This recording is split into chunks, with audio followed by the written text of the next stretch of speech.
ਬਿਸਮਿਲ੍ਲਾਹਿਰ ਰਹਿਮਾਨ ਰਹੀਮ ਤੇ अस्सलाम वालेकुम। ਅੱਜ ਦੇ ਪੰਜਾਬੀ ਵੀਲੌਗ 'ਚ ਸੱਜਣਾ ਮਿੱਤਰਾਂ ਭੈਣਾਂ ਭਰਾਵਾਂ ਮਾਵਾਂ ਤੇ ਬਜ਼ੁਰਗਾਂ ਨੂੰ ਜੀ ਆਇਆਂ ਨੂੰ।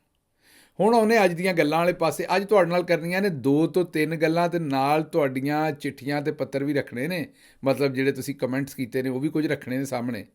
ਅੱਜ ਦੀ ਪਹਿਲੀ ਗੱਲ ਵਾਲੇ ਪਾਸੇ ਆਉਂਦੇ ਆ। ਅੱਜ ਦੀ ਪਹਿਲੀ ਗੱਲ ਹੈ ਬਾਜੀ ਮਰੀਮ ਬੁਲਟ ਟ੍ਰੇਨ। ਤੁਸੀਂ ਆਖਦੇ ਹੋਵੋਗੇ ਚੰਗਾ ਬੰਦਾ ਇੱਕ ਪਾਸੇ ਬਾਜੀ ਆਖਣ ਡਿਆ, ਉੱਤੋਂ ਪੁੱਠੇ ਨਾਂ ਲੈਂਦਾ ਬੁਲਟ ਟ੍ਰੇਨ ਦੇ। नहीं भई, ये नाम मैं नहीं रखिया, ये किन्ने रखिया सुन लो। मरियम नवाज शरीफ साहिबा इस कदर बुलेट ट्रेन की तरह काम कर रही है दिन रात रोज़ों में कि उसकी मिसाल जो है वो देखी जाती है। सुन लिया जी, ये बाजी दी असिस्टेंट ने आप आख्या है भी बाजी जिहड़ी है ना वो बुलेट ट्रेन है। ਉਹ ਵਜ੍ਹਾ ਜ਼ਾਹਿਰ ਹੈ ਉਹ ਸਪੀਡ ਦੀ ਵਜ੍ਹਾ ਤੋਂ ਕਿ ਬਾਜੀ ਐਡੀ ਸਪੀਡ ਨਾਲ ਕਰਦੀ ਹੈ ਸਾਰੇ ਕੰਮ।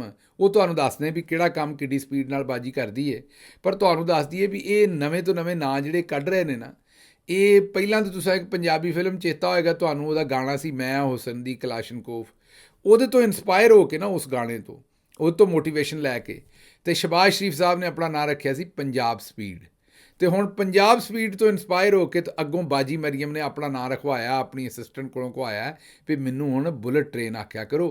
ਤੇ ਉਹਨਾਂ ਨੇ ਬੁਲਟ ਟ੍ਰੇਨ ਆਖਣਾ ਸ਼ੁਰੂ ਕਰ ਦਿੱਤਾ, ਕਿਉਂਕਿ ਬਾਜੀ ਨੂੰ ਬੁਲਟ ਟ੍ਰੇਨ ਇਸ ਤੋਂ ਆਖਦੇ ਨੇ ਵੀ ਉਹ ਸਪੀਡੋ ਸਪੀਡ ਬਾਜੀ ਸਾਰੇ ਕੰਮ ਕਰਦੀ ਹੈ। ਅਸੀਂ ਫਿਰ ਆਪਣੇ ਰਿਸਰਚਰਾਂ ਨੂੰ ਆਖਿਆ ਤੇ ਆਪ ਵੀ ਕੋਈ ਥੋੜ੍ਹੀ ਜਿਹੀ ਰਿਸਰਚ ਕੀਤੀ ਵੀ ਇਹ ਕਿਹੜੇ ਕੰਮ ਨੇ ਜਿਹੜੇ ਬਾਜੀ ਐਡੀ ਸਪੀਡੋ ਸਪੀਡ ਕਰਦੀ। ਤੇ ਜਦੋਂ ਅਸੀਂ ਧਿਆਨ ਕੀਤਾ ਤੇ ਸਾਨੂੰ ਸਮਝ ਆਈ ਵੀ ਗੱਲ ਠੀਕ ਹੈ ਉਹਨਾਂ ਦੀ। ਬਾਜੀ ਵਾਲੀ ਸਪੀਡ ਕਿਸੇ ਦੀ ਨਹੀਂ, ਬਲਕਿ ਬੁਲਟ ਟ੍ਰੇਨ ਤੋਂ ਵੀ ਉੱਤੇ ਕੰਮ ਟੱਪਿਆ ਹੋਇਆ। ਇਹ ਤੇ ਉੱਤੇ ਮਾਰਸ਼ਾਰਸ ਨੂੰ ਜਿਹੜੇ ਰਾਕਟ ਜਿੱਡੀ ਸਪੀਡ ਨਾਲ ਜਾਂਦੇ ਨੇ ਉਹੀ ਕੰਮ ਹੋਇਆ। ਤੁਸੀਂ ਪੁੱਛੋਗੇ ਵੀ ਉਹ ਕਿਵੇਂ?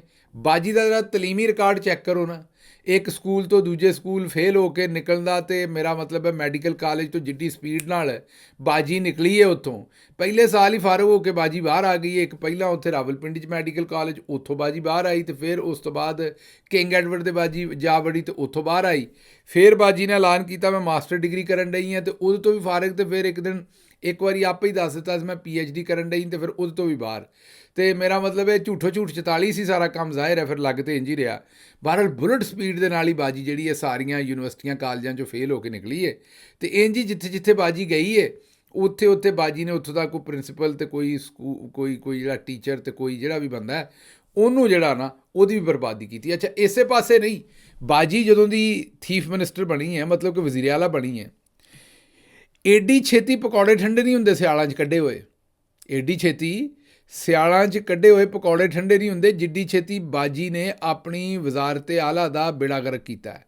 ਮਤਲਬ ਜਿੱਡੀ ਛੇਤੀ ਲੋਕਾਂ ਦਾ ਜਿਹੜਾ ਝਾਕਾ ਸੀ ਜਾਂ ਭੁਲੇਖਾ ਸੀ ਬਾਜੀ ਦੇ ਬਾਰੇ ਵੀ ਬਾਜੀ ਚਲੋ ਕੁਝ ਨਹੀਂ, ਪੜ੍ਹ ਲਿਖ ਨਹੀਂ ਸਕੀ ਇਹ ਕੁੜੀ, ਕੋਈ ਗੱਲ ਨਹੀਂ, ਸਾਡੀ ਭੈਣ ਹੈ, ਆਖਰ ਸਾਰੀਆਂ ਧੀਆਂ ਪੜ੍ਹਨ ਵਾਲੀਆਂ ਤਾਂ ਨਹੀਂ ਹੁੰਦੀਆਂ, ਕੋਈ ਨਕੰਮੀਆਂ ਵੀ ਹੁੰਦੀਆਂ ਨੇ। ਤੇ ਚਲੋ ਨਕੰਮੀ ਨਿਕਲ ਆਈ ਇਹ ਭੈਣ ਸਾਡੀ, ਤੇ ਚਲੋ ਵਜ਼ੀਰ ਆਲਾ ਬਣਾ ਛੱਡੀ, ਤੇ ਉਹ ਚਲੋ ਉੱਥੇ ਨਹੀਂ ਚੱਲੀ, ਇੱਥੇ ਤਾਂ ਚੱਲ ਹੀ ਜਾਏਗੀ ਨਾ। ਉਹ ਬਾਜੀ ਨੇ ਜਿੱਡੀ ਛੇਤੀ ਆਪਣਾ ਟਿਕਟੋਕ ਤੇ ਉਹ ਜਿਹੜੀਆਂ ਆਟੇ ਵਾਲੀਆਂ ਗੁੱਥੀਆਂ ਸੀ ਉਹਨਾਂ ਦੇ ਉੱਤੇ ਤਸਵੀਰਾਂ ਤੇ ਜਾ ਜੱਫੀਆਂ ਪਾ ਜਿਹੜੀਆਂ ਵੀ ਸਾਡੀਆਂ ਧੀਆਂ ਭੈਣਾਂ ਸਨ ਮਹੱਲਿਆਂ ਦੇ ਵਿੱਚ ਪਾ ਜੱਫੀਆਂ, ਤਬਾਹੀ ਫੇਰ ਦਿੱਤੀ ਬਾਜੀ ਨੇ ਹਰ ਪਾਸੇ। ਨਿਆਣਿਆਂ ਦੇ ਸਕੂਲੇ ਜਾ ਵੜੀ ਬਾਜੀ, ਬੱਚੀਆਂ ਦੇ ਸਕੂਲੇ ਜਾ ਵੜੀ, ਪਿੱਛੇ ਡੈਸਕਾਂ 'ਤੇ ਜਾ ਵੜੀ, 10-10 15-15 ਮਸਟੰਡੇ ਤੇ ਕੈਮਰੇ ਤੇ ਲਾਈਟਾਂ ਹਰ ਸ਼ੈ ਲੈ ਕੇ ਬਾਜੀ ਜਾ ਵੜੀ। ਲੇਕਿਨ ਬਾਜੀ ਜਿਹੜੀ ਉਹ ਗ੍ਰਾਫ ਥੱਲੇ ਜਾਂਦਾ ਗਿਆ। ਤੇ ਹੁਣ ਤੁਸੀਂ ਹਿਸਾਬ ਲਾਇਆ ਹੋਏਗਾ ਕਿ ਬਾਜੀ ਰੁਕ ਗਈ ਇਹਨਾਂ ਸਾਰਿਆਂ ਕੰਮਾਂ ਤੋਂ। ਬਲਕਿ ਜਿਹੜਾ ਬਹਾਵਲ ਨਗਰ ਵਾਲਾ ਕੰਮ ਹੋਇਆ ਨਾ, ਉਹ ਹੁਣ ਪਤਾ ਨਹੀਂ ਬਾਜੀ ਉਹਨਾਂ ਪੁਲਿਸ ਵਾਲਿਆਂ ਵਾਸਤੇ ਲੋਗੜ ਲੱਭਣ ਡਈ ਹੈ। ਲੋਗੜ ਹੁੰਦਾ ਜਿਹਦੇ ਨਾਲ ਉਹ ਰੂੰ ਜਿਹੜੀ ਹੁੰਦੀ ਰਜ਼ਾਈਆਂ 'ਚੋਂ ਕੱਢੀ ਦੀ ਹੈ, ਜਿਹਦੇ ਨਾਲ ਕਿਤੇ ਸੱਟਾਂ ਸੁੱਟਾਂ ਲੱਗੀਆਂ ਹੋਣ ਤੇ ਆਪਣੇ ਆਪ ਨੂੰ ਸੇਕ ਦੇਈਦਾ।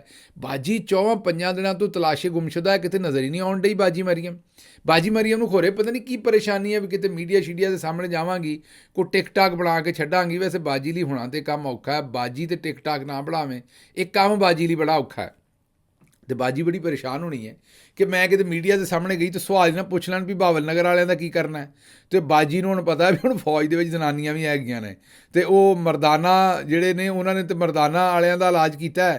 ਅਤੇ ਜਿਹੜਾ ਕਿ ਜ਼ਿਆਦਤੀ ਕੀਤੀ ਅਸੀਂ ਬਾਰ ਕਹਿ ਰਹੇ, ਮੈਂ ਜ਼ਨਾਨੀਆਂ ਵੀ ਨੇ। ਬਾਜੀ ਮੇਰੇ ਖਿਆਲ ਡਰਨ ਡਈ ਹੈ ਵੀ ਕਿਤੇ ਜਿਹੜੀਆਂ ਫੌਜਣਾਂ ਨੇ ਉਹਨਾਂ ਨੇ ਕਿਤੇ ਇਸ ਪਾਸੇ ਘੱਲ ਦੇਣੋ। ਅਤੇ ਬਾਜੀ ਇਸ ਵਾਸਤੇ ਤਲਾਸ਼ੇ ਗੁੰਮਸ਼ੁਦਾ ਹੋਈ ਹੈ। ਕੋਈ ਬੁਲਟ ਟ੍ਰੇਨ ਇਸ ਵੇਲੇ ਨਜ਼ਰ ਨਹੀਂ ਆਉਣ ਡਈ। ਇਸ ਵੇਲੇ ਤਾਂ ਇੰਝ ਹੀ ਲੱਗਦਾ ਹੈ ਵੀ ਬਾਜੀ ਜਿਹੜੀ ਹੈ ਨਾ ਉਹ ਸਮੇਂ ਸੱਠੇ ਤੋਂ ਇੱਕ ਟ੍ਰੇਨ ਚੱਲਦੀ ਹੁੰਦੀ ਸੀ, ਅਤੇ ਸਾਡੀ ਭੈਣ ਦਾ ਉਹੀ ਹਾਲ ਹੈ, ਹਰ ਸਟੇਸ਼ਨ 'ਤੇ ਰੋਕ ਕੇ ਮਤਲਬ ਅੱਪੜਦੀ ਨਹੀਂ ਸੀ ਅੱਗੇ ਕਿਤੇ ਜਿੱਥੇ ਮੰਜ਼ਿਲ 'ਤੇ ਪਹੁੰਚਣਾ ਸੀ। ਅਤੇ ਈਦ ਸ਼ੀਦ ਨੰਗੀ ਨੂੰ ਪਤਾ ਨਹੀਂ ਕਿੰਨੇ ਦਿਨ ਹੋ ਗਏ ਨੇ, ਬਾਜੀ ਜਿਹੜੀ ਉਹ ਕਿਤੇ ਨਹੀਂ ਨਜ਼ਰ ਆਉਣ ਡਈ। ਉਹੀ ਗੱਲ ਵੀ ਕਿਤੇ ਲੋਗੜ ਲੋੜਦੀ ਹੈ ਉਹਨਾਂ ਵਾਸਤੇ ਵੀ ਉਹ ਪੁਲਿਸ ਵਾਲਿਆਂ ਨੂੰ ਦਈਏ ਉਹਨਾਂ ਦੀਆਂ ਹੱਡੀਆਂ ਛੱਡੀਆਂ ਸੇਕਣ ਵਾਸਤੇ। ਅੱਛਾ, ਇਹ ਗੱਲ ਤੇ ਹੋ ਗਈ ਬੁਲਟ ਟ੍ਰੇਨ ਵਾਲੀ ਵੀ ਬਾਜੀ ਹਰ ਥਾਂ ਤੋਂ, ਪਰ ਨਾਲ ਵੇਖੋ ਵੀ ਅੱਬੇ ਦੀ ਸਿਆਸਤ ਵੀ ਓਡੀ ਸਪੀਡ ਨਾਲ ਹੀ ਖਤਮ ਕੀਤੀ ਹੈ। ਅੱਬੇ ਨੂੰ ਸਿਆਸਤ ਬਣਾਉਂਦਿਆਂ ਉਹਨਾਂ, ਤੁਹਾਨੂੰ ਪਤਾ ਹੀ ਹੈ ਵੀ ਉਹ ਫੌਜੀ ਡਿਕਟੇਟਰਾਂ ਦੀ ਗੋਦ ਛੋਦ 'ਚ ਕੁਛੜੇ ਚੜ੍ਹ ਕੇ ਉਹ ਸਿਆਸਤਦਾਨ ਬਣੇ ਸਨ। ਅਤੇ ਇੱਥੋਂ ਤੱਕ ਕੁੱਛੜ ਜਿਹੜਾ ਨਾ ਉਹ ਗੋਦ ਨੂੰ ਆਖਦੇ ਨੇ। ਜਿਹੜਾ ਕੁੱਛੜ ਚੜਾਉਂਦੀਆਂ ਨਾ ਮਾਵਾਂ ਗੋਦ ਦੇ ਵਿੱਚ ਲੈਂਦੀਆਂ ਨੇ, ਇਹਨੂੰ ਕੁੱਛੜ ਗੋਦ ਨੂੰ ਆਖਦੇ ਨੇ। ਨਾਲ ਮੈਂ ਕਿਹਾ ਤੁਹਾਨੂੰ ਦੱਸਦਾ ਵੀ ਜਾਵਾਂ, ਇਹ ਜਿਹੜਾ ਕੁੱਛੜ ਚੜ੍ਹ ਕੇ ਤੇ ਬਣਿਆ ਸੀ ਫੌਜੀ ਜਰਨੈਲਾਂ ਦੇ ਆਪਣਾ ਨਵਾਜ਼ ਸ਼ਰੀਫ ਸਾਹਿਬ, ਅਤੇ ਉਹਨਾਂ ਦੀ ਸਿਆਸਤ ਏਡੀ ਛੇਤੀ ਖਤਮ ਨਹੀਂ ਸੀ ਹੋਣੀ। ਯਕੀਨ ਕਰੋ, ਏਡੀ ਛੇਤੀ ਨਹੀਂ ਸੀ ਖਤਮ ਹੋਣੀ। ਇਹ ਜਿਵੇਂ ਸ਼ਦਾਨ ਦੀ ਬੋਤਲ ਦੇ ਵਿੱਚ ਨਿੱਕੇ ਹੁੰਦੇ ਪੈਪ ਪਾਈਦਾ ਸੀ, ਉਹਨੂੰ ਵੈਸੇ ਤਾਂ ਅੰਗਰੇਜ਼ੀ 'ਚ ਪਾਈਪ ਆਖਦੇ ਨੇ, ਪਰ ਅਸੀਂ ਪੰਜਾਬੀ 'ਚ ਪੈਪ ਹੀ ਆਖੀਦਾ ਨਾ। ਉਹ ਜਿਵੇਂ ਉਹ ਸ਼ਦਾਨ ਦੀ ਬੋਤਲ 'ਚ ਪੈਪ ਪਾਈਦਾ ਸੀ ਅਤੇ ਦੋ ਹੀ ਸੁੱਟ ਕੇ ਮਾਰੇ ਹੁੰਦੇ, ਤੇ ਥੱਲੇ ਤੜਨ ਦੀ ਆਵਾਜ਼ ਆਉਂਦੀ ਸੀ, ਮੈਂ ਥੱਲਾ ਖੜਕ ਜਾਂਦਾ ਸੀ, ਬੋਤਲ ਮੁੱਕ ਜਾਂਦੀ ਸੀ। ਮਤਲਬ ਜਿਸ ਵੇਲੇ ਸਵਾਦ ਆਉਣ ਲੱਗਦਾ ਸੀ ਉਸ ਵੇਲੇ ਥੱਲਿਓਂ ਬੋਤਲ ਮੁੱਕ ਜਾਂਦੀ ਸੀ। ਅਤੇ ਉਹ ਜਿੱਡੀ ਛੇਤੀ ਸ਼ਦਾਨ ਦੀ ਬੋਤਲ ਦਾ ਸੁੱਟਕਾ ਮਾਰ ਜਾਈਦਾ ਸੀ ਨਾ ਨਿੱਕੇ ਹੁੰਦੇ ਆ, ਬਾਜੀ ਨੇ ਉਸ ਤੋਂ ਵੀ ਪਹਿਲਾਂ ਨਵਾਜ਼ ਸ਼ਰੀਫ ਸਾਹਿਬ ਦੀ ਸਿਆਸਤ ਦਾ ਘੁੱਟ ਭਰ ਦਿੱਤਾ ਹੈ। ਮਤਲਬ ਹੈ ਬੁਲਟ ਟ੍ਰੇਨ ਵਾਕਈ ਬਾਜੀ ਸਾਡੀ, ਇਸ ਤੋਂ ਥੱਲੇ ਕੰਮ ਕੋਈ ਨਹੀਂ। ਅੱਛਾ ਜੀ, ਹੁਣ ਦੂਜੀ ਗੱਲ ਸਾਡੀ ਭੈਣ ਜਿਹੜੀ ਦੂਸਰੀ ਹੈ, ਉਹ ਬਹੁਤ ਹੀ ਅੱਥਰੀ ਹੈ। ਉਹ ਜਿਹੜੀ ਅਜ਼ਮਾ ਬੁਖਾਰੀ, ਉਹਨੇ ਨਵਾਂ ਹੀ ਕੰਮ ਕਰ ਦਿੱਤਾ। ਉਹਨੇ ਤੇ ਗੱਲ ਜਿਹੜੀ ਹੈ ਨਾ ਬਿਲੇ ਲਾ ਕੇ ਰੱਖ ਦਿੱਤੀ। ਉਹਨੇ ਕਿਹਾ ਜੀ ਜਿਹੜੀ ਬਾਜੀ ਮਰੀਮ ਹੈ ਨਾ, ਉਹ ਮੂੰਹ ਤੇ 2 ਹੀ ਸ਼ੈਵਾਂ ਲਾਉਂਦੀ ਹੈ ਅਤੇ 800 ਦਾ ਜੋੜਾ ਪਾਉਂਦੀ ਹੈ।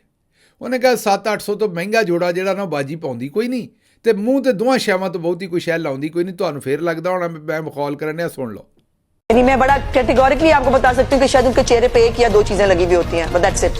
और उन्होंने लॉन के आम जो हम 500-600-700-800 का जो जोड़ा बाजार में मिल रहा होता है उसको सिला के वो पहन लेती हैं। बात कपड़ों की कीमत से और उससे नहीं, तो बात है तो कि आप कैरी कैसे कर रहे हैं, और वो खत्म है उन पे कैरी करना चीजों को। उनकी मैं तो बहुत उनसे इंस्पिरेशन लेती हूँ, डिस्कस करते हैं कभी कभार। अब तो खैर जब से वो सीएम बनी है ये वाली गुफ्तगू जरा कम हो गई है। पहले ये वाली गुफ्तगू काफी होती थी कपड़ों के बारे में, फैशन के बारे में, अब ये गुफ्तगू बहुत। ਸੁਣ ਲਿਆ ਜੇ, ਬਾਜੀ ਨੇ ਬੜੀ ਸਿੱਧੀ ਗੱਲ ਦੱਸੀ ਵੀ ਮੂੰਹ ਤੇ 2 ਹੀ ਸ਼ੈਵਾਂ ਲਾਉਂਦੀ ਹੈ। ਪਹਿਲਾਂ ਤਾਂ ਮੂੰਹ ਵਾਲੇ ਪਾਸੇ ਆ ਜਾਈਏ ਵੀ ਬਾਜੀ ਹੁਣ ਸਾਨੂੰ ਇਸ ਗੱਲ ਦੀ ਸਮਝ ਨਹੀਂ ਆਉਂਦੀ ਵੀ ਉਹ ਕਿਹੜੀਆਂ 2 ਸ਼ੈਵਾਂ ਨੇ। ਵੀ ਉਹ ਅਸੀਂ ਵੀ ਕੋਈ ਧੀਆਂ ਭੈਣਾਂ ਵਾਲੇ ਆ, ਸਾਡੇ ਆਲੇ ਦੁਆਲੇ ਵੀ ਜ਼ਨਾਨੀਆਂ ਨੇ, ਵੇਖਦੇ ਹਾਂ ਵੀ ਇੱਥੇ ਜਿਹੜੀ ਜ਼ਨਾਨੀ ਜਿਹੜੀ ਹੈ ਉਹ ਜਦੋਂ ਤੱਕ 10-12 ਸ਼ੈਵਾਂ ਨਾ ਲਾਵੇ ਤੇ ਬੰਦਾ ਪਛਾਣਦਾ ਨਹੀਂ। ਸਮਝਦੇ ਹੋ ਨਾ ਗੱਲ ਨੂੰ, ਕਿ 10-12 ਸ਼ੈਵਾਂ ਜ਼ਨਾਨੀ ਲਾਉਂਦੀ ਹੈ ਤੇ ਚਲੋ ਉਹ ਆਪਣੇ ਹਿਸਾਬ 'ਚ ਆਉਂਦੀ ਹੈ। ਅਤੇ ਇਹ ਕਿਹੜੀਆਂ 2 ਸ਼ੈਵਾਂ ਨੇ ਮੇਰੀ ਭੈਣ ਜਿਹੜੀ ਲਾਉਂਦੀ ਹੈ? ਇਹ ਜਾਂ ਤਾਂ ਫਿਰ ਸੀਮਟ ਅਤੇ ਬਜਰੀ ਹੈ। ਮੈਨੂੰ ਇਹ ਲੱਗਦਾ ਵੀ ਏਡਾ ਪਾੜਾ, ਤੇ ਜਿਹੜਾ ਮੇਰਾ ਮਤਲਬ ਹੈ ਵੀ ਏਡੀ ਸਫਾਈ ਜਿਹੜੀ ਉਹ ਤਾਂ ਫਿਰ ਸੀਮਟ ਅਤੇ ਬਜਰੀ ਅਤੇ ਗਰਮਾਲਾ। ਹੁਣ ਮੈਨੂੰ ਨਹੀਂ ਪਤਾ ਵੀ ਕੌਣ ਫੇਰਦਾ ਸੀਮਟ ਅਤੇ ਬਜਰੀ ਲਾ ਕੇ। ਇਹ ਜਾਂ ਤਾਂ ਮੇਰੀ ਭੈਣ ਜਿਹੜੀ ਹੈ ਸੀਮਟ ਅਤੇ ਬਜਰੀ ਦੇ ਮਗਰ ਪਈ ਹੈ। ਇਹਦੇ ਨਾਲ ਇਹ 2 ਸ਼ੈਵਾਂ ਇਹ ਹੀ ਹੋ ਸਕਦੀਆਂ ਨੇ ਭੈਣ ਮੇਰੀ ਹੈ। ਬਾਕੀ ਮੇਕਅਪ ਜਿੰਨਾ ਕੁ ਮੈਨੂੰ ਪਤਾ ਹੈ, ਮੈਂ ਕੋਈ ਮੇਕਅਪ ਆਰਟਿਸਟ ਨਹੀਂ, ਪਰ ਜਿੰਨਾ ਕੁ ਮੈਨੂੰ ਪਤਾ ਹੈ ਉਹ ਭਾਵੇਂ ਤੁਸੀਂ ਕਿਹੜੀ ਵੀ ਕੰਪਨੀ ਦਾ ਲੈ ਲਓ, ਚੰਗੀ ਤੋਂ ਚੰਗੀ ਮੰਨੀਆਂ ਪਰਮੰਨੀਆਂ ਕੰਪਨੀਆਂ ਵੀ ਲੈ ਲਓ, ਅਤੇ ਮੇਰਾ ਨਹੀਂ ਖਿਆਲ ਵੀ ਉਹਨਾਂ ਕੋਈ ਸ਼ੈ ਇਹੋ ਜਿਹੀ ਬਣਾਈ ਹੈ ਵੀ ਐਡਾ ਪਾੜਾ ਮੇਲਣ। ਪਾੜੇ ਦਾ ਮਤਲਬ ਹੁੰਦਾ ਇੰਨਾ ਸਫ਼ਰ ਜਿਹੜਾ ਉਹ ਮੇਲ ਦੇਣ, ਮਤਲਬ ਪੂਰਾ ਕਰ ਦੇਣ। ਇਹ ਮੇਰਾ ਨਹੀਂ ਖਿਆਲ ਬਾਜੀ, ਇਹ 2 ਸ਼ੈਵਾਂ ਵਾਲਾ ਕੰਮ ਨਹੀਂ, ਇਹ ਕੰਮ ਇਸ ਤੋਂ ਲੰਮਾ ਹੈ। ਇਹ ਤੂੰ ਐਵੇਂ ਹੀ ਹੁਣ ਜਿਹੜਾ ਨਾ ਲੋਕਾਂ ਨੂੰ ਖੱਜਲ ਕਰਨ ਰਹੀ ਹੈ। ਹੁਣ ਉਹ ਤਾਂ ਪਤਾ ਨਹੀਂ ਕਿੱਡੀਆਂ ਜ਼ਨਾਨੀਆਂ ਨੇ ਜਾ ਕੇ ਮੇਕਅਪ ਵਾਲੀਆਂ ਦੁਕਾਨਾਂ ਦੇ ਉੱਤੇ ਤੇ ਅਖੀਰ ਕਰ ਦੇਣੀ ਲਾਹੌਰ ਦੇ ਵਿੱਚ ਮੇਕਅਪ ਵਾਲਿਆਂ ਦੀ, ਵੀ ਸਾਨੂੰ ਉਹ 2 ਸ਼ੈਵਾਂ ਦੇ ਭਾਈ ਜਿਹੜੀਆਂ ਬਾਜੀ ਮਰੀਮ ਲਾਉਂਦੀ ਹੈ।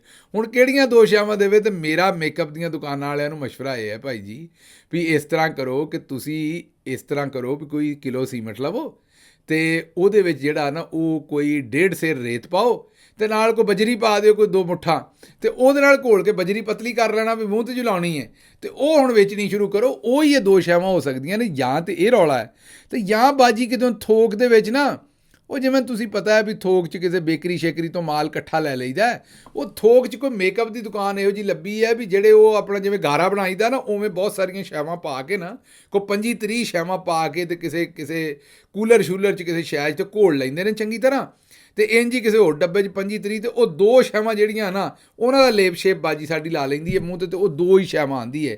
ਪਰ ਉਹਦੇ ਵਿੱਚ ਤਾਂ ਫਿਰ 30-30 40-40 50-50 ਚੀਜ਼ਾਂ ਹੋਣੀਆਂ ਨੇ। ਕਿਉਂਕਿ ਮੈਂ ਇਹ ਗੱਲ ਦੱਸਾਂ ਆਪਣੀ ਬਾਜੀ ਅਜ਼ਮਾ ਨੂੰ ਕਿ ਬਾਜੀ ਜੀ ਇਹ ਕੰਮ ਜੇ 2 ਸ਼ੈਵਾਂ 'ਤੇ ਹੁੰਦਾ ਨਾ, ਜਿੱਦਣ ਬਾਜੀ 2 ਸ਼ੈਵਾਂ ਲਾ ਕੇ ਆ ਗਈ ਨਾ ਬਾਹਰ, ਅਤੇ ਉਦੋਂ ਤਰਾਹ ਨਿਕਲ ਜਾਣਾ ਸਾਰੇ ਪੰਜਾਬ ਦਾ। ਅਣਿਆਣਿਆਂ ਨੇ ਰੋਣੋਂ ਨਹੀਂ ਹਟਣਾ ਆਪਣੇ ਆਪਣੇ ਘਰ, ਅਤੇ ਇਹ ਗੱਲ ਨਾ ਕਰੋ। ਦੂਜੀ ਗੱਲ ਜਿਹੜੀ ਬਾਜੀ ਉਜ਼ਮਾ ਨੇ ਕੀਤੀ ਉਹ ਇਸ ਤੋਂ ਵੀ ਗਾਂਹ ਟਪਾ ਦਿੱਤੀ ਹੈ। ਉਹਨਾਂ ਆਖਿਆ ਜੀ ਬਾਜੀ ਮਰੀਮ ਜਿਹੜੀ ਹੈ ਨਾ ਉਹ 800 ਰੁਪਈਏ ਦਾ ਜੋੜਾ ਪਾਉਂਦੀ ਹੈ, ਬਸ 700-800 ਰੁਪਈਏ ਦਾ। ਬਾਜੀ ਇਹ ਕੋਈ ਬਹੁਤਾ ਮਹਿੰਗਾ ਨਹੀਂ ਲੈਣ ਲੱਗ ਪਏ ਤੁਸੀਂ? ਇਹ ਵੇਖੋ ਹੁਣ ਇਹ ਜ਼ਿਆਦਤੀ ਨਾ, 800 ਰੁਪਈਏ ਦਾ ਪੂਰਾ ਜੋੜਾ ਬਾਜੀ ਮਰੀਮ ਨੂੰ ਪਵਾਤਾ। ਇਹ ਕੋਈ 150 ਵਾਲਾ ਲੈਂਦੀ ਹੋਣੀ ਬਾਜੀ ਤੇ 2 ਰੁਪਈਆਂ ਦਾ। ਮੈਨੂੰ ਤਾਂ ਲੱਗਦਾ ਬਾਜੀ ਦਾਤਾ ਦਰਬਾਰ ਬਹਿ ਕੇ ਉੱਥੋਂ ਮੰਗ ਪਿੰਨ ਕੇ ਲੈ ਲੈਂਦੀ ਹੈ।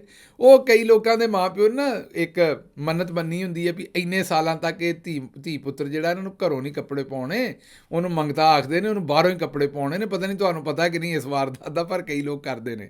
ਉਹ ਨਿਆਣਾ ਇੱਧਰੋਂ ਉੱਧਰੋਂ ਕੱਪੜੇ ਲੈ ਕੇ ਪਾਲ ਪੂਲ ਲੈਂਦੇ ਨੇ ਤੇ ਆਂਦੇ ਨੇ ਵੀ ਇਹ ਘਰੋਂ ਅਸੀਂ ਸੁੱਖੀ ਸੀ ਵੀ ਮੰਗ ਪਾਉਣੇ ਨੇ ਦੇ ਕੱਪੜੇ। ਇਹ ਕਿਸੇ ਬਜ਼ੁਰਗ ਕੋਲ ਪੁੱਛਿਓ, ਤੁਹਾਨੂੰ ਲੱਗਦਾ ਹੋਏਗਾ ਪਤਾ ਨਹੀਂ ਮੈਂ ਮਜ਼ਾਕ ਕਰਦਾ, ਇਹ ਹੁੰਦਾ ਕੰਮ। ਇਹ ਬਾਜੀ ਜਿਹੜੀ 800 ਦੇ ਜੋੜੇ ਦੀ ਇਹਨਾਂ ਗੱਲ ਕੀਤੀ ਹੈ ਤੇ ਥੋੜ੍ਹੀ ਜ਼ਿਆਦਤੀ ਬਾਜੀ ਨਾਲ ਕਰਦੀ। ਦੇਖੋ 800 ਰੁਪਈਏ ਦੇ ਵਿੱਚ ਤੇ ਅੱਜ ਕੱਲ੍ਹ ਡਿਫੈਂਸ ਦੇ ਵਿੱਚ ਪਲਾਟ ਆ ਜਾਂਦਾ 2 ਕਨਾਲ ਦਾ, ਬਲਕਿ ਪਲਾਟ ਨਹੀਂ ਆਉਂਦਾ, ਉਹਦੇ ਉੱਤੇ ਬੰਦਾ ਗ੍ਰੇ ਸਟਰਕਚਰ ਵੀ ਬਣਾ ਲੈਂਦਾ। ਸਿਰਫ ਫਿਨਿਸ਼ਿੰਗ ਵਾਸਤੇ ਕੋਈ ਥੋੜ੍ਹੇ ਜਿਹੇ ਹੋਰ ਪੈਸੇ ਚਾਹੀਦੇ ਹੋਣੇ ਨੇ ਵੀ ਇੰਨੇ ਰੁਪਈਏ ਲਾਤੇ ਬਾਜੀ ਦੇ ਸੂਟਾਂ ਦੇ, ਇਕੱਠਾ ਹੀ 800 ਰੁਪਈਆ। ਦੱਸੋ 800 ਰੁਪਈਏ ਦੇ ਵਿੱਚ ਤੇ ਇਸ ਵੇਲੇ 5 ਮਰੱਬੇ ਜਿਹੜੀ ਜ਼ਮੀਨ ਹੈ ਉਹ ਠੇਕੇ ਤੇ ਲੈ ਲਈਦੀ ਹੈ ਸਾਲ ਤੇ। 800 ਰੁਪਈਏ 4-5 ਗੱਡੀਆਂ ਖਰੀਦ ਲਈਦੀਆਂ ਨੇ। ਤੁਸੀਂ 800 ਦਾ ਜੋੜਾ ਪਵਾਤਾ ਬਾਜੀ ਨੂੰ। ਮਤਲਬ 800 ਇੰਜ ਦੱਸਿਆ ਸਾਨੂੰ ਜਿਵੇਂ 800 ਦੇ ਨਾਲ ਪਤਾ ਨਹੀਂ ਰਾਜਵਿੰਡ ਤੱਕ ਸੜਕ ਬਣ ਜਾਣੀ ਹੈ। ਬਾਜੀ ਜੀ ਜ਼ਰਾ ਧਿਆਨ ਨਾਲ ਝੂਠ ਮਾਰਦੇ ਹੁੰਦੇ ਹੋ ਪੈਰ ਬੰਨ੍ਹ ਕੇ। ਇਹ ਐਡਾ ਝੂਠ ਮਾਰਨ ਦਾ ਬਾਜੀ ਅਜ਼ਮਾ ਕੀ ਮੇਰਾ ਮਤਲਬ ਵਜ਼ੀਰ ਬਣਨਾ ਸੀ, ਉਹਨਾਂ ਬਣਾ ਦਿੱਤਾ ਹੈ। ਹੁਣ ਐਡਾ ਝੂਠ ਮਾਰਨਾ ਵੀ ਪਖਾਨੇ 'ਚ ਇੰਨੀ ਹਵਾ ਭਰਨੀ, ਪਖਾਨਾ ਗੁਬਾਰੇ ਨੂੰ ਆਖਦੇ ਨੇ, ਇੰਨੀ ਹਵਾ ਭਰਨੀ ਵੀ ਪਖਾਨਾ ਹੀ ਪਾਟ ਜਾਏ। ਤੇ ਜ਼ਰਾ ਧਿਆਨ ਕਰੀ ਮੇਰੀ ਭੈਣ, ਬਹੁਤੇ ਜ਼ੋਰ ਨਾਲ ਪਖਾਨਾ ਪਾਟੇ ਤੇ ਮੱਥੇ ਦੇ ਨੱਕ ਤੇ ਵੱਜਦਾ ਹੁੰਦਾ ਆ ਕੇ। ਉਹ ਰਬੜ ਦਾ ਹੁੰਦਾ ਨਾ, ਜਦੋਂ ਪਾੜਦਾ ਤੇ ਟੰਨ ਕਰਕੇ ਉਹ ਨੱਕ ਤੇ ਵੱਜਦਾ ਤੇ ਫਿਰ ਬੰਦੇ ਨੂੰ ਹੋਸ਼ ਆਉਂਦੀ ਵੀ ਇਹ ਮੇਰੇ ਨਾਲ ਬਣੀ ਕੀ ਹੈ। ਤੇ ਮੇਰੀ ਭੈਣ ਥੋੜ੍ਹੀ ਹਵਾ ਭਰਿਆ ਕਰ, ਥੋੜ੍ਹੀ ਹਵਾ ਭਰਿਆ ਕਰ। 700 ਦਾ ਸੂਟ, ਉਹ 700 ਦੀ ਤਾਂ ਨਲਕੀ ਦਾ ਧਾਗਾ ਲੱਗ ਜਾਂਦਾ ਅੱਜ ਕੱਲ੍ਹ ਬਾਜੀ। ਕਿਹੜੀਆਂ ਗੱਲਾਂ ਤੂੰ ਕਰਨ ਡਈ? ਦਰਜੀ 4-5 ਹਜ਼ਾਰ ਰੁਪਈਏ ਤੋਂ ਘੱਟ ਸਿਲਾਈ ਨਹੀਂ ਲੈਂਦਾ ਚੰਗਾ ਦਰਜੀ, ਜਿਹੜਾ ਬਹੁਤਾ ਵੀ ਲੈਂਦੇ ਨੇ ਦਰਜੀ, ਪਰ 4-5 ਹਜ਼ਾਰ ਤੋਂ ਘੱਟ। ਤੇ ਉਹ ਜਿਹੜੀਆਂ ਲੈਸਾਂ ਤੇ ਗੋਟੇ ਕਿਨਾਰੀਆਂ ਤੇ ਸਾਰੀਆਂ ਸ਼ੈਵਾਂ ਲੱਗਦੀਆਂ ਨੇ ਤੇ ਉਹਨਾਂ ਦੇ ਬਾਰੇ ਕੀ ਗੱਲ ਕਰਨੀ? ਉਹ ਕਿੱਥੋਂ ਆਉਣਾ ਸਾਰਾ ਕੰਮ? ਉਹ ਮਗਜ਼ੀਆਂ ਸ਼ਗਜ਼ੀਆਂ ਤੇ ਸਾਰਾ ਕੁਝ ਜਿਹੜਾ ਲੱਗਣਾ। ਪਰ ਗੱਲ ਇਹ ਹੈ ਕਿ ਇਹ ਬਾਜੀ ਜਿਹੜੀ ਅਜ਼ਮਾ ਬੁਖਾਰੀ ਹੈ ਨਾ, ਇਹ ਮੈਨੂੰ ਲੱਗਦਾ ਇਹਨੇ ਰਮਜ਼ਾਨ 'ਤੇ ਝੂਠ ਮਾਰਿਆ ਜਾਂ ਪਤਾ ਨਹੀਂ ਈਦ 'ਤੇ ਮਾਰਿਆ। ਚੱਲ ਜੇ ਈਦ 'ਤੇ ਮਾਰਿਆ ਫਿਰ ਤਾਂ ਠੀਕ ਹੈ, ਪਰ ਜੇ ਰੋਜ਼ਿਆਂ 'ਚ ਮਾਰਿਆ ਤਾਂ ਉਹ ਤਾਂ ਥੋੜ੍ਹਾ ਜਿਹੀ ਜ਼ਿਆਦਤੀ ਕਰ ਦਿੱਤੀ ਹੈ ਵੀ ਐਡਾ ਜ਼ਿਆਦਾ ਝੂਠ। 700-800 ਬਾਜੀ ਸਾਡੀ ਦਾ ਰੌਲਾ ਇਹ ਹੈ ਕਿ ਬਾਜੀ ਜਦੋਂ ਤੱਕ 5-7 ਲੱਖ ਦੀ ਜੁੱਤੀ ਨਾ ਪਾਵੇ, ਕੋਈ 2-4 ਹੋਰ ਨਾ ਪਾਵੇ, ਬਾਜੀ ਨੂੰ ਸਕੂਨ ਨਹੀਂ ਆਉਂਦਾ। ਲੇਕਿਨ ਇਹ ਤੇ ਕਿਸ ਦਿਨ ਫਿਰ ਗੱਲ ਕਰਾਂਗੇ ਬਾਜੀ ਬ੍ਰਾਂਡਾਂ ਵਾਲੀ ਜਿਹੜੀ ਬਾਜੀ ਹੈ ਸਾਡੀ। ਲੇਕਿਨ ਬਾਜੀ ਦਾ ਇੱਕ ਰੌਲਾ ਹੈ, ਬਾਜੀ ਕੋਲ ਰੁਪਈਏ ਹੈਗੇ ਨੇ ਪਰ ਕਲਾਸ ਨਹੀਂ ਹੈਗੀ ਬ੍ਰਾਂਡਾਂ ਵਾਲੀ। ਹੁਣ ਬਾਜੀ ਨੇ ਮੇਰੀ ਗੱਲ ਦਾ ਗੁੱਸਾ ਕਰ ਜਾਣਾ। ਬਾਜੀ ਜੇ ਗੂਚੀ ਪਾਉਂਦੀ ਤੇ ਉਹਦੇ 'ਤੇ ਵੀ ਐਡੇ ਜਿਹੜੇ ਨਾ, ਉਹ ਬਾਜੀ ਅਜ਼ਮਾ ਬੁਖਾਰੀ ਤੇ ਮੇਰਾ ਤੇ ਬਾਜੀ ਅਜ਼ਮਾ ਬੁਖਾਰੀ ਦਾ ਮੂੰਹ ਹੈ ਨਾ, ਓਡੇ ਵੱਡੇ ਉਹ ਜੀ ਲਿਖੇ ਹੁੰਦੇ ਨੇ ਗੂਚੀ ਦੇ 2। ਜੇ ਕੋਈ ਸ਼ਨੈਲ ਦੀ ਸ਼ੈ ਫੜਦੀ ਹੈ ਤਾਂ ਉਹਦੇ ਵੀ ਐਡੇ ਸੀ, ਪਤਾ ਨਹੀਂ ਕਿੱਥੋਂ ਉਹਨਾਂ ਦੇ ਕੋਲੋਂ ਕਹਿ ਕੇ ਬਣਵਾਉਂਦੀ ਹੈ, ਜਾਂ ਪਤਾ ਨਹੀਂ ਉੱਥੇ ਕਿਤੇ ਰਾਜਵਿੰਡ ਰੋਡ 'ਤੇ ਕੋਈ ਵੈਲਡਿੰਗ ਵਾਲਾ ਹੈ ਜਿਹਦੇ ਕੋਲ ਸਰੀਏ ਦੇ ਨਾਲ ਐਡੇ ਵੱਡੇ ਉਹਨਾਂ ਦੇ ਲੋਗੋ ਬਣਾਉਂਦੀ ਬ੍ਰਾਂਡਾਂ ਦੇ। ਇਹ ਮੈਨੂੰ ਨਹੀਂ ਪਤਾ। ਮਤਲਬ ਬਾਜੀ ਜਿਹੜੀ ਹੈ ਨਾ ਗੋਆਲ ਮੰਡੀ ਤੋਂ ਨਿਕਲਣੀ। ਉਹ ਗੋਆਲ ਮੰਡੀ ਮੇਰੇ ਯਾਰ ਵੀ ਬੜੇ ਨੇ, ਲੇਕਿਨ ਜ਼ਰਾ ਸਾਦਾ ਲੋਕ ਹੁੰਦੇ ਨੇ। ਕੋਈ ਮੈਂ ਉਹਨਾਂ ਦੀ ਕੋਈ ਤਹਿਕੀਰ ਨਹੀਂ ਕਰਨ ਡਿਆ, ਸਾਡੇ ਯਾਰ ਵੀ ਨੇ। ਮਤਲਬ ਜੇ ਬ੍ਰਾਂਡ ਵੀ ਪਾਉਣਾ ਹੈ ਤੇ ਕੋਈ ਇਹੋ ਜਿਹੇ ਸਟਲ ਤਰੀਕੇ ਨਾਲ ਪਾਓ ਤੁਸੀਂ ਸਿਆਸਤ 'ਚੋਂ, ਪਬਲਿਕ ਲਾਈਫ 'ਚੋਂ, ਕਿ ਤੁਹਾਨੂੰ ਪਤਾ ਹੋਵੇ ਮੈਂ ਬ੍ਰਾਂਡ ਪਾਇਆ, ਪਰ ਦੂਜਿਆਂ ਨੂੰ ਦੱਸਣ ਦੀ ਤਾਂ ਗੱਲ ਕੋਈ ਨਹੀਂ। ਬਾਜੀ ਨੇ ਤੇ ਐਡੇ ਜਿਹੜੇ ਨਾ, ਜਿਵੇਂ ਪੁਰਾਣੀਆਂ ਨਿਊ ਖਾਨ ਦੀਆਂ ਬੱਸਾਂ ਦੇ ਅੱਗੇ ਨਹੀਂ ਛਾਵਾਂ ਲੱਗੀਆਂ ਹੁੰਦੀਆਂ ਸਨ, ਉਹ ਜਿਹੇ ਬ੍ਰਾਂਡ ਦੇ ਵੱਡੇ ਠੀਪੇ ਲਾਏ ਹੁੰਦੇ ਨੇ। ਜੇ ਗੂਚੀ ਹੈ ਤਾਂ 2 ਜੀਆਂ ਲੱਗੀਆਂ ਨੇ, ਸ਼ਨੈਲ ਹੈ ਤਾਂ 2 ਸੀਆਂ ਲੱਗੀਆਂ ਨੇ, ਕੋਈ ਹੋਰ ਬ੍ਰਾਂਡ ਹੈ ਤਾਂ ਉਹਦਾ ਵੀ ਇਹੀ ਮਾਮਲਾ ਹੈ। ਤੇ LV ਦੇ ਜਨਾਬ ਜਿਹੜੇ ਨੇ ਉਹਦੇ 'ਤੇ ਵੀ ਐਡਾ LV ਲਿਖਿਆ ਹੁੰਦਾ ਵੀ ਇੰਝ ਲੱਗਦਾ ਜਿਵੇਂ ਮਾਲ ਰੋਡ ਦੇ ਉੱਤੇ ਬੋਰਡ ਲੱਗਾ ਹੈ ਵੀ ਇੱਧਰਲੇ ਪਾਸੇ ਨੂੰ ਨਹਿਰ ਹੈ ਤੇ ਇੱਧਰਲੇ ਪਾਸੇ ਨੂੰ ਇਹ ਏਡੀ ਵੱਡੀ ਲਿਖਾਈ ਹੁੰਦੀ ਹੈ। ਤੇ ਬਾਜੀ ਜਿਹੜੀ ਹੈ ਨਾ, ਉਹਨਾਂ ਨੂੰ ਇਹ ਕੋਈ ਧੀ ਭੈਣ ਹੋਰ ਲਾਗੇ ਲੱਗੇ ਤੇ ਜਿਹੜੀ ਥੋੜ੍ਹੀ ਜਿਹੀ ਕਲਾਸ ਦੱਸੇ ਬਾਜੀ ਨੂੰ, ਕਿ ਰੁਪਈਏ ਆਉਣ ਨਾਲ ਬ੍ਰਾਂਡ ਤੇ ਬੰਦਾ ਖਰੀਦ ਲੈਂਦਾ ਪਰ ਕਲਾਸ ਨਹੀਂ ਖਰੀਦੀ ਜਾਂਦੀ। ਇਹਦੇ 'ਤੇ ਥੋੜ੍ਹਾ ਜਿਹਾ ਕੰਮ ਕਰੋ। ਅੱਛਾ ਜੀ, ਹੁਣ ਆਉਣੇ ਅੱਜ ਦੇ ਤੁਹਾਡੇ ਜਿਹੜੇ ਕਮੈਂਟਸ ਨੇ, ਤੁਹਾਡੇ ਜਿਹੜੇ ਚਿੱਠੀ ਪੱਤਰ ਨੇ ਉਹਨਾਂ ਵਾਲੇ ਪਾਸੇ। ਤੇ ਪਹਿਲਾ ਚਿੱਠੀ ਪੱਤਰ ਜਿਹੜਾ ਹੈ ਨਾ ਜੀ, ਉਹ ਲਿਖਿਆ ਹੈ ਸਾਨੂੰ ਜਨਾਬ, ਇਹਨਾਂ ਨੇ ਨਾਂ ਸ਼ਾਹ ਆਪਣਾ ਕੋਈ ਨਹੀਂ ਲਿਖਿਆ, ਚੰਗਾ ਸਿਆਣਾ ਕੰਮ ਕੀਤਾ। ਉਹਨਾਂ ਕਿਹਾ ਲਾਲਾ ਜੀ ਬੋਰਡ ਦੇ ਥੱਲੇ ਬਹਿ ਕੇ ਤਾਸ਼ ਖੇਡਦੇ, ਨੀਚੇ ਨਹੀਂ ਪੁੱਤਰ ਥੱਲੇ ਹੁੰਦਾ, ਥੱਲੇ ਵਿਆਹ ਕਰ, ਨੀਚੇ ਨਾ ਵਿਆਹ ਕਰ ਤੂੰ। ਬਹਿਣਾ ਪਸਰੂਰ ਸਿਆਲਕੋਟ ਤੇ ਬਹਿਣਾ ਨੀਚੇ, ਥੱਲੇ ਹੋ ਜਾ ਥੱਲੇ। ਲਾਲਾ ਜੀ ਬੋਰਡ ਦੇ ਥੱਲੇ ਬਹਿ ਕੇ ਤਾਸ਼ ਖੇਡਦੇ ਆ, ਆਪਣਾ ਸੀਪ ਤੇ ਰੰਗ ਖੇਡੀ ਦੀ। ਬੱਲੇ ਬਈ ਸ਼ੇਰ ਬੱਗਿਆ, ਇਹਦਾ ਮਤਲਬ ਕੋਟ ਕਰੀ ਉਹਨਾਂ ਦਿਨ ਰਾਤ ਹੈ, ਤੇਰੀਆਂ ਸੀਪਾਂ ਲੱਗਣ ਡਈਆਂ ਨੇ, ਤੈਨੂੰ ਹੋਰ ਕੀ ਚਾਹੀਦਾ। ਪਰ ਨਾਲ ਆਂਦਾ ਕਿ ਨਾਲ ਹੀ ਤੁਹਾਡਾ ਵੀਲਾਗ ਵੇਖਦੇ ਤੇ ਹੱਸਦੇ ਰਹੀਦਾ, ਸੁਣਦੇ ਆ ਤੇ ਮਜ਼ੇ ਲੈਂਦੇ ਆ। ਤੇ ਨਾਲ ਇਹ ਜਿਹੜੀ ਕਣਕ ਦੀ ਫਸਲ ਹੈ ਨਾ, ਇਹ ਸੀਜ਼ਨ ਨੇ ਸਾਨੂੰ ਡੁਬੋ ਕੇ ਰੱਖ ਦਿੱਤਾ ਹੈ। ਉਹ ਜ਼ਾਹਿਰੀ ਗੱਲ ਹੈ, ਉੱਥੇ ਮੈਂ ਤੁਹਾਡੇ ਨਾਲ ਹੈ। ਸਾਰੇ ਹੀ ਜਿਹੜੇ ਜ਼ਿਮੀਂਦਾਰ ਨੇ ਉਹਨਾਂ ਦੀ ਤਬਾਹੀ ਕਰ ਦਿੱਤੀ ਇਸ ਹਕੂਮਤ ਨੇ। ਪਰ ਇਹ ਸ਼ਰੀਫਾਂ ਨੇ ਪਹਿਲਾਂ ਕਿਹੜੀ ਚੰਗੀ ਕੀਤੀ ਮੈਨੂੰ ਦੱਸੋ? ਜਦੋਂ ਆਉਂਦੇ ਨੇ ਪਹਿਲਾਂ ਇਹ ਗੂਠਾ ਜਿਹੜਾ ਹੈ ਉਹ ਜ਼ਿਮੀਂਦਾਰਾਂ ਦੇ ਆਪਣਾ ਧੌਣ 'ਤੇ ਰੱਖਦੇ ਨੇ। ਇਹ ਨਵਾਂ ਕੰਮ ਤੇ ਇਹਨਾਂ ਦਾ ਹੈ ਨਹੀਂ, ਰੱਬ ਚੰਗੀਆਂ ਕਰੇਗਾ। ਇਹ ਚਵਿੰਡਾ ਤਹਿਸੀਲ ਪਸਰੂਰ ਸਿਆਲਕੋਟ, ਪਿੰਡ ਦਾ ਨਾਂ ਉਹਨਾਂ ਕਿਹਾ ਮੈਂ ਨਹੀਂ ਦੱਸਣਾ, ਸਮਝ ਤੇ ਤੁਸੀਂ ਗਏ ਹੀ ਹੋ ਅੱਗੇ, ਤੇ ਪਿੰਡ ਦਾ ਨਾਂ ਮੈਂ ਕੋਈ ਨਹੀਂ ਦੱਸਣਾ। ਤੁਸੀਂ ਜਨਾਬ ਬਿਲਕੁਲ ਨਾ ਦੱਸੋ ਪਿੰਡ ਦਾ ਨਾਂ, ਕਿਉਂਕਿ ਅੱਜ ਕੱਲ੍ਹ ਤੁਹਾਨੂੰ ਪਤਾ ਮਾਮੂਲੀ ਵਾਕਿਆਤ ਹੁੰਦੇ ਨੇ, ਬਾਲ ਨਗਰ ਵੀ ਹੋਇਆ ਮਾਮੂਲੀ ਵਾਕਿਆ, ਕਿਤੇ ਤੁਹਾਡੇ ਨਾਲ ਵੀ ਮਾਮੂਲੀ ਵਾਕਿਆ ਨਾ ਹੋਵੇ, ਫਿਰ ਲੋਗੜ ਲੱਭਦੇ ਫਿਰਾਂਗੇ। ਇਸ ਲਈ ਮੇਰਾ ਵੀਰ ਠੀਕ ਹੈ ਜਿਹੜੀ ਤੁਸੀਂ ਗੱਲ ਕੀਤੀ ਹੈ। ਅੱਗੇ ਜਨਾਬ ਤਾਰਿਕ ਪਾਸ਼ਾ ਸਾਹਿਬ ਕਹਿੰਦੇ ਨੇ ਕਿ 2 ਸਾਲ ਪਹਿਲੇ ਅੱਜ ਹੀ ਦੇ ਦਿਨ ਤਿਆਰ ਫਸਲਾਂ ਦੇ ਵਿੱਚ ਜਾਨਵਰ ਛੱਡੇ ਸਨ, ਤੇ ਹੁਣ 2 ਸਾਲ ਬਾਅਦ ਪੂਰਾ ਖੇਤ ਹੀ ਤਬਾਹੀ ਦਾ ਮੰਜ਼ਰ ਲੱਗਦਾ ਵੀ ਤੁਹਾਡੀ ਕਣਕ ਖਰਾਬ ਹੋ ਗਈ। ਕਿਉਂਕਿ ਜਿਹੜੀ ਗੱਲ ਤੁਸੀਂ ਕਹਿਣ ਡਏ ਹੋ ਨਾ, ਇਹ ਖਤਰਨਾਕ ਹੈ। ਮੈਂ ਤੇ ਬਾਹਰ ਬੈਠਾ ਭਾਈ ਮੇਰੇ, ਤੇਰੇ ਨਾਲ ਮਾਮੂਲੀ ਵਾਕਿਆ ਹੋ ਜਾਣਾ, ਨਾ ਕਰ ਨਾ ਕਰ ਨਾ ਕਰ ਇੰਜ ਤਾਰਿਕ, ਨਾ ਕਰ। ਅੱਛਾ ਜੀ, ਅੱਗੇ ਸਲਮਾਨ ਬਖਸ਼ੀ ਸਾਹਿਬ ਕਹਿੰਦੇ ਨੇ ਕਿ please write a book about Khan ਆਪੀਤੀ। ਤੁਸੀਂ ਖਾਨ ਸਾਹਿਬ ਨਾਲ ਰਹੇ ਹੋ, ਹਿਸਟੋਰਿਕ ਮੂਮੈਂਟ ਰਹੇ ਨੇ, ਕਿਤਾਬ ਲਿਖੋ ਔਰ ਪਬਲਿਸ਼ ਉਹਨਾਂ ਨੂੰ ਬਾਅਦ 'ਚ ਕਰ ਲਓ। ਮੈਂ ਕਰ ਰਿਹਾ ਜੀ, ਕੋਈ ਨਾ ਕੋਈ ਸੂਤਰ ਕਰ ਰਿਹਾ, ਉਹਦੀ ਕੋਈ ਚੀਜ਼ਾਂ ਲਿਖ ਰਿਹਾ, ਲੇਕਿਨ ਜ਼ਾਹਿਰ ਹੈ ਇਸ ਵੇਲੇ ਪਬਲਿਸ਼ ਨਹੀਂ ਕੀਤੀ ਜਾ ਸਕਦੀ। ਕਈ ਬੰਦੇ ਉੱਥੇ ਬੈਠੇ ਨੇ, ਉਹਨਾਂ ਨੂੰ ਚੁੱਕ ਚੱਕ ਲੈਣਗੇ। ਅੱਜ ਕੱਲ੍ਹ ਤੇ ਤੁਹਾਨੂੰ ਮੈਂ ਦੱਸਿਆ ਵੀ ਨਾਰਾ ਹੀ ਬਣਿਆ ਚੱਕ ਲਓ। ਅੱਛਾ ਜੀ, ਅਗਲਾ ਜਿਹੜਾ ਨਾ ਜੀ ਉਹ ਕੌਮੈਂਟ, ਨਾਂ ਤੇ ਸਾਨੂੰ ਨਹੀਂ ਪਤਾ ਕੀ ਉਹਨਾਂ ਨਾਂ ਨਹੀਂ ਲਿਖਿਆ ਆਪਣਾ। ਉਹਨਾਂ ਕਿਹਾ ਜੀ ਆਪਕੇ ਵੀਲਾਗ ਨੇ ਹਮੇ ਚਰਸੀ ਬਣਾ ਦਿਓ। ਤੇਰੀ ਖੈਰ ਹੋ ਗਈ ਬਈ, ਇੱਥੋਂ ਮੈਨੂੰ ਫੜਵਾਏਗਾ। ਇਹ ਪਹਿਲਾਂ ਹੀ ਪੁਲਿਸ ਵਾਲੇ ਮੇਰੇ ਮਗਰ ਚੜੇ ਰਹਿੰਦੇ ਨੇ, ਉੱਤੋਂ ਦੱਸ ਵੀ ਉਹਨਾਂ ਨੂੰ ਇਹ ਸਮਝ ਨਹੀਂ ਆਉਣੀ ਵੀ ਤੁਸੀਂ ਇਹ ਮੁਹਾਵਰਾ ਤਨ ਕਹਿ ਰਹੇ ਹੋ। ਉਹਨਾਂ ਕਹਿਣਾ ਕਿ ਲਓ ਜੀ ਸ਼ਹਬਾਜ਼ ਗਿੱਲ ਸਾਹਿਬ ਨਸ਼ਈ ਵੀਲੌਗ ਕਰਦੇ ਨੇ, ਇਹਨਾਂ ਦੇ ਵੀਲੌਗ ਦੇ ਵਿੱਚੋਂ ਜਨਾਬ ਮਨਸ਼ਿਆਤ ਬਰਾਮਦ ਹੋਈ, ਦਫਾਤ ਲਾ ਕੇ ਉਹਨਾਂ ਜਨਾਬ ਵੀਲੌਗ ਵੀ ਗ੍ਰਿਫਤਾਰ ਕਰ ਲੈਣਾ ਤੇ ਮੈਨੂੰ ਵੀ ਕਰ ਲੈਣਾ। आपके वीलॉग ने हमें चरसी बना दिया है, इसको देखना ज़रूरी हो गया है। ये मेरा ख्याल उन्होंने वो जी गल मैं की छुट्टी की सी एक ईद तो अगले दिन की, तो माजरत की सी, ਉਹਦੇ ਤੇ ਉਹਨਾਂ ਗੱਲ ਕੀਤੀ है भी जनाब सानू लग गया नशा रोज़ चाहिए है, फीम ही बड़ी खड़ी है। अगला जनाब शाहिद अमीन साहब का, उन्होंने कहा डॉक्टर साहब आपकी छुट्टी इसलिए भी कबूल नहीं, आप वो खबर भी देते हैं जो पाकिस्तान के वीलॉगर प्रेशर की वजह से नहीं देते, कि उत्थों बैठे वो भी खबर दे देंगे। और ठीक है जनाब, शाहिद अमीन साहब नहीं करते छुट्टी जनाब, असी जनाब दे नाल जनाब जिस तरह कहणगे उस तरह चलांगे। अच्छा जी, अगली जिहड़ी है ये मतीउल्ला चीमा साहब ने, इन्हां बड़ी खास गल कीती है। इन्हां कहा गिल साहब अल्लाह तुहानूं तंदुरुस्ती देवे ते पीटीआई की बड़ी आवाज़ चुक रहे हो। PP 36 की इन्हां गल कीती है, ਉੱਥੋਂ ਤੁਹਾਨੂੰ ਪਤਾ ਬੜਾ ਤਗੜਾ ਮੰਨਿਆ ਪਰਮੰਨਿਆ ਸਿਆਸਤਦਾਨ ਹੈ ਹਾਮਦ ਨਾਸਰ ਚੱਠਾ, ਤੇ ਮਾਂ ਦਾ ਸੁਥਰਾ ਪੁੱਤਰ ਹੈ, ਸੁਥਰਾ ਬਜ਼ੁਰਗ ਹੈ, ਪੂਰੀ ਜ਼ਿੰਦਗੀ ਸਾਫ ਸੁਥਰੀ ਸਿਆਸਤ ਕੀਤੀ ਹੈ, ਤੇ ਕੋਈ ਦੁਸ਼ਮਣ ਜਿਹੜਾ ਨਾ ਉਹ ਵੀ ਕਰਪਸ਼ਨ ਦੀ ਜਾਂ ਭੈੜੇ ਕੰਮ ਦੀ ਉਂਗਲ ਨਹੀਂ ਚੁੱਕ ਸਕਦਾ ਹਾਮਦ ਨਾਸਰ ਚੱਠਾ ਸਾਹਿਬ ਦੇ ਉੱਤੇ। ਅੱਗੋਂ ਉਹਨਾਂ ਦਾ ਪੁੱਤਰ ਵੀ ਚੰਗਾ ਹੈ, ਬੀਬਾ ਹੈ ਅਹਿਮਦ ਚੱਠਾ, ਜਿਹੜਾ ਇਸ ਵਾਰੀ MN ਦਾ ਇਲੈਕਸ਼ਨ ਜਿੱਤਿਆ ਸੀ ਡਾਕਟਰ ਨਾਸਰ ਚੀਮੇ ਦੇ ਕੋਲੋਂ। ਹੁਣ ਉੱਥੇ ਟਿਕਟ ਜਨਾਬ PP 36 ਦੀ ਜਿਹੜੀ ਹੈ ਉਹ ਫਿਆਜ਼ ਅਹਿਮਦ ਚੱਠਾ ਸਾਹਿਬ ਦੇ ਕੋਲ ਹੈ, ਉੱਥੇ ਹੀ ਉਸੇ ਘਰ 'ਚ ਹੀ, ਅਤੇ ਉਹ ਹੁਣ ਇਲੈਕਸ਼ਨ ਲੜ ਰਹੇ ਨੇ PP 36 ਤੋਂ। ਅਤੇ ਦੂਸਰੇ ਪਾਸੇ ਜਿਹੜੇ ਸੁਹੇਲ ਜ਼ਫਰ ਚੱਠਾ ਸਾਹਿਬ ਨੇ ਨਾ ਜੀ, ਉਹਨਾਂ ਦੇ ਜਿਹੜੇ DG ਐਂਟੀ ਕਰਪਸ਼ਨ ਨੇ ਪੰਜਾਬ ਦੇ, ਉਹਨਾਂ ਦੇ ਸਾਕਾਗਿਰੀ ਜਿਨ੍ਹਾਂ ਦੇ ਨਾਲ ਰਿਸ਼ਤੇਦਾਰੀ ਹੈ, ਉਹ ਲੜ ਰਹੇ ਨੇ ਫਿਆਜ਼ ਚੱਠਾ ਸਾਹਿਬ ਦੇ ਸਾਹਮਣੇ ਇਲੈਕਸ਼ਨ। ਹੁਣ ਪੁਲਿਸ ਜਿਹੜੀ ਹੈ ਨਾ ਉਹ ਕੱਲ੍ਹ ਦੀ ਇਹ ਸਾਨੂੰ ਇਹ ਵੀ ਦੱਸ ਰਹੇ ਨੇ, ਅਤੇ ਮੈਨੂੰ ਵੈਸੇ ਵੀ ਇਨਫੋਰਮੇਸ਼ਨ ਆਈ ਹੈ, ਇਹ ਮਤੀਉੱਲਾ ਹਸਨ ਚੀਮਾ ਸਾਹਿਬ ਵੀ ਦੱਸਣ ਡਏ ਨੇ, ਅਤੇ ਵੈਸੇ ਵੀ ਮੈਨੂੰ ਖਬਰ ਆਈ ਹੈ ਕਿ ਉੱਥੇ ਪੁਲਿਸ ਲੱਗ ਗਈ ਹੈ ਫਿਆਜ਼ ਚੱਠਾ ਸਾਹਿਬ ਦੇ ਘਰ ਦੇ ਬਾਹਰ। ਉਹਨਾਂ ਪੂਰਾ ਜਨਾਬ ਰੇਡ ਕਰਕੇ ਤੇ ਘੇਰਾ ਪਾ ਲਿਆ, ਅਤੇ ਉਹਨਾਂ ਨੂੰ ਗ੍ਰਿਫਤਾਰ ਕਰਨ ਦੀ ਕੋਸ਼ਿਸ਼, ਉਹੀ ਜਿਹੜਾ ਜ਼ਿਮਨੀ ਇਲੈਕਸ਼ਨ ਹੋ ਰਿਹਾ ਉਹਨੂੰ ਹੁਣ ਲੁੱਟਣ ਦਾ ਪ੍ਰੋਗਰਾਮ ਹੈ। ਇਹ ਮੈਂ ਪੁਲਿਸ ਵਾਲਿਆਂ ਨੂੰ ਇਹੀ ਆਖਾਂ ਵੀ ਅਜੇ ਤਾਂ ਤੁਹਾਨੂੰ ਲੋਗੜ ਪੂਰਾ ਨਹੀਂ ਲੱਭਣ ਡਿਆ ਜੋ ਤੁਹਾਡੇ ਨਾਲ ਉੱਥੇ ਹੋਇਆ ਬੌਲ ਨਗਰ, ਅਤੇ ਯਾਰ ਬੰਦੇ ਦੇ ਪੁੱਤਰ ਬਣੋ, ਕੀ ਕਰਨ ਡਏ ਜੇ? ਨਾ ਕਰੋ ਇਹੋ ਜਿਹੇ ਕੰਮ, ਕੋਈ ਬੰਦੇ ਦੇ ਪੁੱਤਰ ਬਣੋ। ਪਹਿਲਾਂ ਤੁਹਾਡੇ ਨਾਲ ਜੋ ਕੁਝ ਹੋ ਗਿਆ ਤੁਹਾਨੂੰ ਉਹ ਤੋਂ ਅਕਲ ਫੜਨੀ ਚਾਹੀਦੀ ਸੀ, ਪਰ ਫੜਨ ਦੀ ਬਜਾਏ ਤੁਸੀਂ ਵੇਖੋ ਕੀ ਕੀਤਾ ਆਪਣੇ ਨਾਲ। ਲਓ ਜੀ, ਆਖਰੀ ਕੌਮੈਂਟ ਤੁਹਾਡੇ ਸਾਹਮਣੇ ਰੱਖਾਂਗੇ। ਨਦੀਮ ਮੁਹੰਮਦ ਉਹ ਆਉਂਦੇ ਨੇ, ਗਿੱਲ ਸਾਹਿਬ ਮੈਂ ਉਰਦੂ ਸਪੀਕਿੰਗ ਹੈ ਲੇਕਿਨ ਤੁਹਾਡੀ ਪੰਜਾਬੀ ਸੁਣ ਕੇ ਮਜ਼ਾ ਆ ਜਾਂਦਾ ਹੈ।